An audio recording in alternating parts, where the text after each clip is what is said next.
All right. Well, I want to thank everybody for taking time out of your day to join this week's executive call. This one's going to be a little bit unique in the way of actually we're going to be interviewing Chris Evers, who is a franchisee who is based in Cedar Rapids, Iowa. And so first off is really when it comes to Valhalla and talking about what we're doing and what we're about, just a really quick overview. We are a competitive gaming franchise. And what does that mean? Is that we use competitive gaming as a vehicle to build better kids. And if you've listened to these conference calls in the past, you have a really good idea that we're not just a place where you drop kids off to play games. And I've known Chris Evers for quite a few years. He's an entrepreneur. He's got a day job. He's been a coach for many years. And we're going to just talk a little bit today about why he went down this road. He's not a gamer himself or anything like that. And this was a whole new avenue for him, but he's been an entrepreneur for quite a few years. And really what Valhalla brings to the table in terms of supporting our franchisees all the way through how we pivot based on market, based on demand, also the flex points that we give you as a franchisee to create your own culture. Because no matter how much we try to just follow the line, there's going to be areas that you need to incorporate your culture, your gifts into your location. And since we are an experience-based franchise, because parents are dropping out their most prized possession, those kids between 7 and 17 years old, we need to have a culture that's going to be contagious, that parents are going to want to see, want to bring their son or their daughter in to be a player. So what we're going to do now is I'm going to unmute Chris, make sure you can hear me. All right, Chris, can you hear me okay? Good morning. How are you? Good. Good, real good. Wonderful. Well, so Chris, now we've obviously known each other for a little while, so I do know a little bit about your history, and I kind of shared that a little bit. But I really wanted to have folks hear your side of being a traditional athletic coach for so many years and an entrepreneur, and then looking at this whole world of esports and competitive gaming. I really want to get your take on that transition of, okay, I was a coach over here in traditional athletics. Why am I deciding to go this direction? And I know you've put a lot of thought into that, so I'd love to hear more about kind of why you went down that road and why you're going down this road now. Boy, I think the statement you made right there at the beginning, competitive gaming franchise, we use gaming as a vehicle to impact kids' lives in a positive way. I think that's what it's about. Coming from the traditional sports world, I understand what being part of a team means to kids, how it can impact them in their lives. Being successful and quite frankly, as well as being unsuccessful. And there's a lot of kids that aren't on the football field, aren't on the basketball court. They're upstairs in their room playing games. And when you first approached me, I didn't get it, but I had two 17-year-old boys that got an Xbox about 4 years ago, and I was amazed at how their personality, what came out in their personality when they played, how belligerent they were, the things they said to somebody on a microphone, and that kind of spilled over to how they treated their mother. And when I started digging into it, that's what I saw. I saw, okay, I said to one of my twins, I said, if you would have treated me the way you're treating this person on the playground when I grew up, we'd have came to fist. And they don't have that when they are just speaking through the microphone. They can't see that person's face. They can't see how they hurt them. And so when he shared it with me, I thought, okay, I get it. We have a number of kids that they need to have that experience of, how we grew up on the playground learning those life lessons. So. And I know you got it, but we worked together for 8 months, and you actually, invested not just your time and energy for yourself, but your brother going with you and your money to go out, your finances to go to a location and really experience it firsthand. So it's not like the light went on and you made the decision the next day. This was a process for you. And I know you had a lot of ups and downs in that process. In fact, it'll be this July, it'll be 12 months since you and I started talking about this whole opportunity. And so can you talk a little bit about that? Like, what were the biggest things that stopped you? Like, I don't know. Like, what were your biggest concerns that really made you pump the brakes? Well, I think, I don't know anything about gaming. I'm not a gamer. I don't know the space at all. And so I didn't understand, what kind of a market we're going after, what kind of potential was there. I kind of understood the idea, but I really, I didn't get it. And I'll be honest with you, the other franchise that I had, I understood the fitness world. And so it was easy for me to make the decision. I saw it. I didn't know this space that well. And so I had to educate myself, what need is out there. I talked to I'm from a huge family, so I got a bunch of nieces and nephews, and, I talked to my nieces and nephews who, played games that were, on teams at schools, and how it was going, what was the ups, what was the downs. And just gradually, as I educated myself, I started seeing the potential. And I'll say this to you, because I don't know the space, I lean on you a lot more. And I think that's the way a franchisee should be. And I made mistakes with the fitness center because I thought I knew more than what, the owners did. So. Now let's talk about that really quick. Going from a behemoth franchise to a smaller emerging franchise. And you were with a franchise that had thousands and thousands of units, locations open. And now coming into this, what kind of reservations did you have to say, okay, wait a second, you guys are just starting? Was that attractive? Was that a detractor? Kind of, can you touch on that a little bit? Sure. I mean, it's both attractive as well as detractive. My personality is, I don't expect you to be perfect. I don't expect the franchise to be perfect. When I got involved in the other franchise, they weren't behemoth at the time, but they were getting to that escalation curve where it's going to go straight up.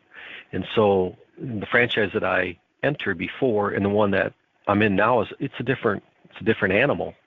And so the exciting part is, hey, we're going to be the first to market, and we're going to be the only one there. And so we don't have to be great to have great results. But I know you, and I've met some of the guys that are in the home office, and what I see is that we're just going to keep fine-tuning this. And so as an entrepreneur, as a former business owner, that excites me because, we can be part of, hey, let's mold this into being something great, behemoth. And plus, you're going to be first to market. So you don't have to be all that great to make money. Now let's talk about, what is your biggest fear to come?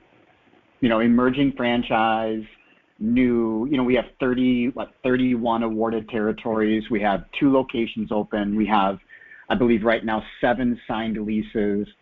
When you start to think about, here's where I'm scared about our growth, or here's where I'm scared about where we're going, does anything come to mind at all? Is there anything that pops up and says, I really need to watch for this, and if this happens, I need to bring it up to the franchise because I experienced it in the past, or something similar to that?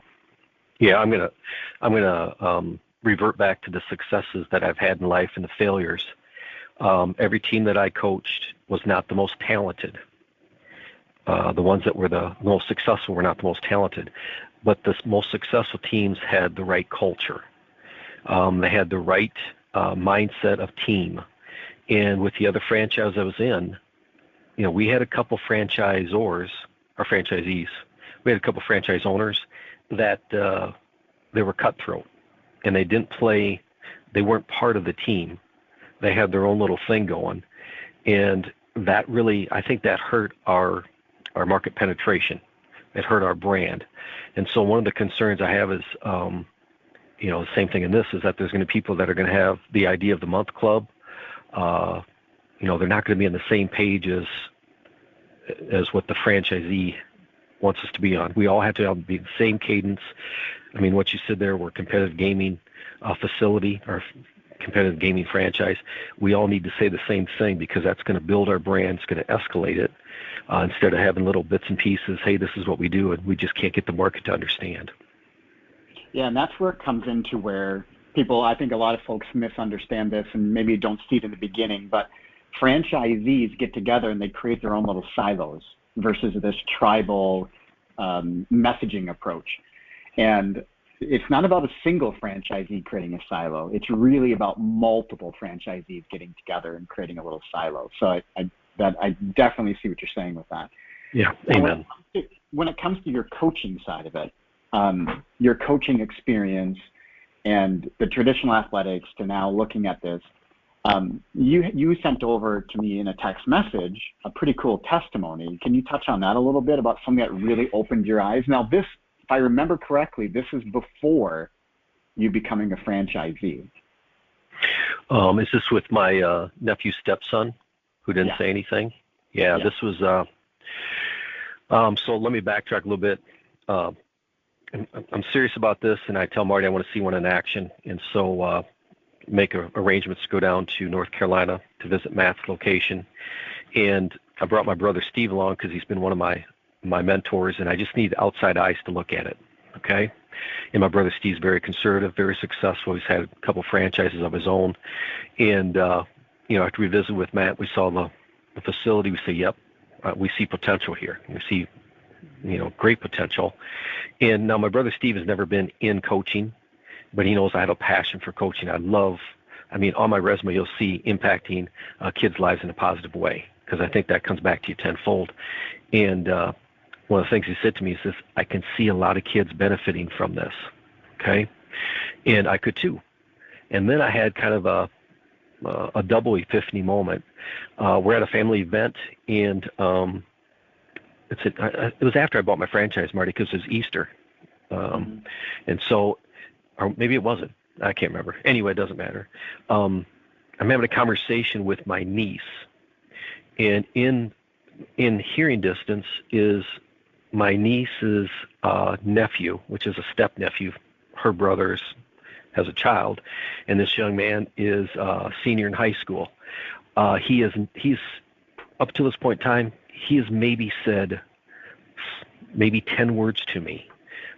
He lives just down the street. I go over there all the time. So I'm busy with. He's never said nothing to me. He's actually kind of, avoided me. He's been very shy. And so I'm talking to my niece about Holland and just describing, what I see. And this young man that never spoke to me, all of a sudden, just like a light switch went on. And we started having a conversation. I get goosebumps as I'm telling you this. He started telling me about the gaming, how we have our own little terminology, and how he thinks, this is a great idea because we can actually get these kids that are, he talked about, some of the kids that were in his same sphere of influence that really didn't have any social skills. And he goes, this would be a great opportunity. We could go somewhere. We can actually be part of something. And I just was like, holy buckets. This might be bigger than what I even think it's going to be. And so, again, that was my double epiphany moment. That's about it with that, Marty. Now, and I appreciate you sharing that again. Now, you're in the stage right now of actually looking for your location, looking for a place. And you're in Iowa, right? So that's correct. You're Cedar Rapids, Iowa, which is a community that is obviously pretty big. Now, you're in that stage of looking. What kind of roadblocks or what's been happening now in this stage of actually looking for a location? Well, just a little background. I come from a huge family. We're all entrepreneurs. My mom and dad were entrepreneurs. And so when I bought my first franchise back in 2008, my dad, my number one mentor, gave me some advice and says, don't be desperate on your location. Location. And so I'm very picky about where I want to go to. So the biggest challenge I have is when I see a location, is this where I want to be? Who's next to me? What kind of draw do I have? Because we're so early within this process, there's going to be some gambles, okay? Because let's be honest, we don't know exactly where we want to be, but we have an idea. So communicating that to the broker to find a location has been a little bit of a challenge. And then also the price point. Some of the stuff, the retail that they're bringing to the table is outrageously priced. So those are the challenges I'm seeing right now. I want to touch on that. How are you handling that? Because when a broker brings this to you and they're bringing you this understanding that the broker wants you to be in these areas, how are you handling that with the broker? Like, how are you communicating with the broker by saying, are you being like really straightforward and aggressive? Are you being a little passive aggressive? I mean, how are you handling that communication? In this world, you know that right when you're a franchisee and you start working with the broker, that transition can get really like, you almost like feel like you're being left out or like you're in the dark. So how are you working through that? I'd say both ways. I mean, if I see something that's outrageously priced, I just told them, I said, we're not going to pay that. You're going to put me in the poorhouse. And I know my area real well. And I'm trying to do this to scale it. So I'm trying to think, okay, now don't say this, because when I expand to my next location, I'm not going to know, how well the area is. But I just say, this is the price point we need to be at. Let's start looking for this. And I'm leaning on them to put me with surrounding businesses. I have sent leads to the broker to say, talk to this person, because I know the price point that they're at. So to answer your question, I'm not going to be belligerent. I'm firm, but I'm also passive, saying, okay, and I'll ask him, why'd you pick this out? And sometimes you'll get the answer of, X, Y, and Z. It makes sense. Sometimes, I don't know why they do. Well, and keeping in mind, and if this is your first time hearing anything like this in terms of for Valholland, we have this really easy approach to this by saying, if you can hang a sign on the building and it's in a safe place, then let's dig into that space and see if it works. So that allows you to cast a wider net. So what Chris is sharing with you is really being like, hey, why are we just looking here? Why can't we just do here? That's just way too expensive. What about over there? And it's really important that you communicate that directly with the broker, your real estate broker, so they have direction and focus. But again, obviously doing it in an appropriate way and not being belligerent. Well, now when it comes to really like your goals over that, because you have a day job. So just anybody listening, remember, Chris he's got a day job. He's an entrepreneur. So he's doing this as he's working. And Chris travels a lot. So he's constantly on the road. He's not just at a home office and that's where he lives and breathes and sleeps. He's on the road. He's traveling with his day job, supporting his family. And this is obviously what he's embarking on. So another opportunity as an entrepreneur to grow a franchise. So what are your goals over the next, let's go the next 6 months, and then what are your goals over the 12 months after that? I know that you have it, it doesn't have to be specific, but if you could kind of touch on the next 6 months and then the 12 months after that. So really an 18-month window. What does that look like for you in your goals? Yeah, no problem. So is this 6 months from opening? Is that, I'm assuming? 6 months from today. 6 months. Let's just say if you could put, just blinders on and envision this. Where are you at in 6 months? Okay. I want to be open and ready to go October 1st, having, kids in the seat. We're starting to get our brand awareness within the community. Since they starting, I should say we have I'd say starting, because just to be realistic, we're not going to have a huge brand awareness. So getting the facility set up, getting the rent at the right rate, getting everything, construction, nice bow on the front door, put the sign up, start our advertising. And by October 1, we want to have, we want to be open and running. Okay. That answer that? Yep. Now, how about let's go with your first 12 months of opening. And say whatever you want. This is a totally open platform. So your first 12 months of operating, where do you want to be with revenue, all that? Oh, Marty, you know me. I'm going to say what I think. Come on. I know. Let's go back 6 months, okay? So 6 months after opening, at the end of 6 months, what I want to know, what I want to determine is, okay, what steps and processes do we need to take to scale this? All right. So at the end of 6 months, I want to have that blueprint down that I then can go to the next community and say, okay, boom, it's turnkey. This is what we do. Step 1, 2, 3, 4, and 5. And this is what we need to expect preseason, but pre-opening, this is what we need to expect the first 30 days, the first 90 days, the first 120 days, etc. Okay, so after 6 months, I want to have that, and I'm going to lean on you because we're going to take all the data from the franchise, because that's the beauty of the franchise, because it's not just me with my own little shingle. We can say, hey, this is what happened in Texas, this is what happened in North Carolina, this is what happened in New Mexico, and that puts together that formula of, okay, this is how we scale it. So at the end of 6 months, that's where I want to be as far as the scaling, the logistics of how to put this together. Within 6 months, I want to have to that break-even point. That break-even point is going to be determined by what my rent is. And so if I can get my numbers where I want my rent to be about $1,500 to $1,750, that's about 80 kids. And I'll break even with my debt service. So now the next 6 months, we're going to start looking at locations. If we see a viable blueprint to scale it, the next 6 months, we're going to look at that location, have that location up and running within the next 6 months. And then after that, how many can we open up at one time? That's going to be the next 6 to 9 months. And then that following year, that's going to put us into a scalable system, if you will. So a couple things I want to break down with what Chris just said. One, his first objective wasn't how much money can I make, right? That wasn't his first objective, okay? So I think it's really important to understand, because Chris is a seasoned entrepreneur and obviously did a lot of research on being sure that Valhalla was the right direction. But his first goal was obviously to understand how to scale. And then his second was making sure he's breaking even. Now remember, when Chris was saying his rent number, remember he is in Cedar Rapids, Iowa. Okay, so there's a different cost of living, there's a different cost of business, there's a different cost of rent, and a different cost to kids.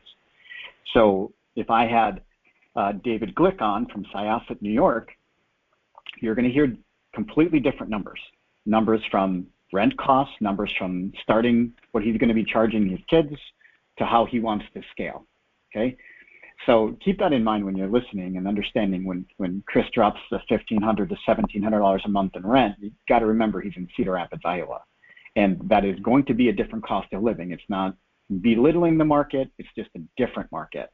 And so you keep that in mind. Market-specific rent equals market-specific cost to parents, your customers, your camps, your subscription model, your birthday parties. But it's really important to hear from an experienced entrepreneur what his first goals are. And he didn't know I was going to ask that question, by the way. So an experienced entrepreneur, experienced multi-unit franchisee who now is and has a day job, who is now looking at growing a Valhalla business, and he understands what his priority is. How do I put this into a systematic approach to the future? Then how do I make sure that I'm paying my rent? Now, both those goals lined up in the same timeline, but you have to hear, right? Overflow of the heart, the mouth speaks, right? His first focus was, how do I get this to be where I understand all the little pieces to this so I can scale and I can grow this, and at the same time making sure that I'm covering my costs. So Chris, I know I only wanted to keep you for 30 minutes today. So is there anything else that you wanted to add in terms of what you're facing, or any advice that you want to give an experienced entrepreneur? This was not a Valhalla Love Fest, obviously, when you go back and listen to this. I wanted Chris to be able to, like, Chris and I have known each other since 2008.